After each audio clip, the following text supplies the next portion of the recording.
Hey guys, so Sandy Ridge here, and yeah, today's rant, I guess, yeah, it's a rant, is going to be about signature guitars. Signature guitars are always in the news, there's always new ones coming out, and yeah, in my almost 20 years of playing guitar, playing in bars, buying guitars, God, I've went through so many of them. I've never actually owned a signature guitar. Actually, that's a lie. I did have a Geddy Lee jazz bass. Briefly, I think I had it for like a month. But for the most part, I've never had a signature guitar. So I figured I'll talk about why. Now, one thing I will throw out there is I've never been one of these guys who really gets into worshiping a band or a celebrity. I mean, I'll see things about Comic Cons and how people will pay a lot of money to get somebody's autograph. They stand in line for hours just to be able to shake hands with their favorite actor or something. And I've just never understood it. That's just me. It's just not how I work. I just don't get it. And while I fully acknowledge that there's plenty of famous guitar players and singers and stuff that I will admit have influenced my own style, I just never got to that point where I just didn't care about them that much. I mean, that was the reality. I never really understood that. I mean, these are people that, yes, I look up to and I think they have amazing ability, but I never met them. So anyway, here are the 3 reasons why I never really got into the signature guitars. Reason number 1, they're usually stupidly expensive. Look, I think a lot of us, if we're being honest, there's a lot of guitar brands. I think a lot of us will agree that there's a lot of guitar brands that really bank on their brand name. Well, when you start adding a signature model in there, it's kind of the same thing, just even more so. It seems just to increase the price just because, well, yeah, some famous person has their name attached to it. And I don't know. I don't get it. I don't think it makes it worth extra money. And I also kind of have a problem because, if the whole point of the signature guitar is to appeal to players who are into that person, that celebrity, well, could you at least make the guitar more accessible, more affordable? Now, granted, there are a handful of guitars out there that are signature guitars that are geared towards a younger crowd and are generally more affordable. But for the most part, holy crap, money just for the sake of spending money. Reason number 2, they're bad for the guitar industry as a whole.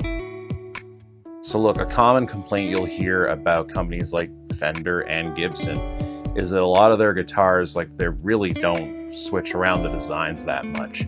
Okay, I mean, it's a Tele, it's a Tele, it's a Strat, it's a Strat, it's a Les Paul, it's a Les Paul, it's an SG. Well, maybe the reason they haven't come up with any new designs is they're too busy making these signature models for everybody. Okay, whenever I look on NAMM and see the news that's coming out of it, it's always that these major companies came out with a new signature model, and they're not alone. Ibanez does the same thing. PRS does the same thing. It's just endless signature models.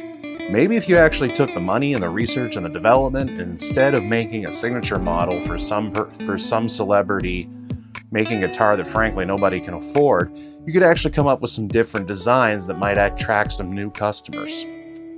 And reason number 3, they inhibit a guitarist from developing not only their own tone, but their own identity with the instrument. I think a lot of guitar players enter the guitar world because they want to create their own sound and they identify with the instrument to the point where that instrument actually becomes a part of their own identity. Well, if you're borrowing other people's guitars, if you're substituting that in as your own, you're not going to develop your own sound, you're not going to develop your own identity. Or at least it'll inhibit it. I think from the tone point of view, if you get a signature guitar, whenever you play it, you're going to be subconsciously kind of imitating the sound of whoever that signature guitar player, whoever it is. So for example, I remember a few years ago, there was actually a Gretsch model that was for Angus Young. And no disrespect to Angus Young, he was incredible.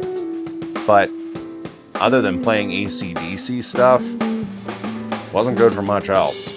At the end of the day, I think an instrument that doesn't have a major name attached to it in that way will allow the guitarist to actually develop their own sound, develop their own identity with the instrument. And in the end, I actually think they'll be happier. Now look, these are just my opinions. I'm sure there's plenty of people watching this who own signature guitars and are probably about ready to defend them in the comment section. And I welcome it. Maybe I'm wrong on this issue. I'd love to actually hear from you and hear what you think. So please let me know if I got it wrong in the comments. Fair enough. But this is how I've always felt. I never really bought into it. I didn't really see the point of buying a signature guitar. That's just me. C'est la vie. Anywho, this is Sandy Ridge from Sandy's Guitars. As always, please hit the subscribe button if you like what we're talking about today, or if you just want to see other videos where I bring up, guitar topics and we can have a good chat in the comment section. I'd love to hear from you. As always, I'm also on all the other social media. I'm on Facebook, I'm on Twitter, I'm on Instagram and TikTok. Sandy's Guitars. I'll catch you next time. Thanks for watching. Take care.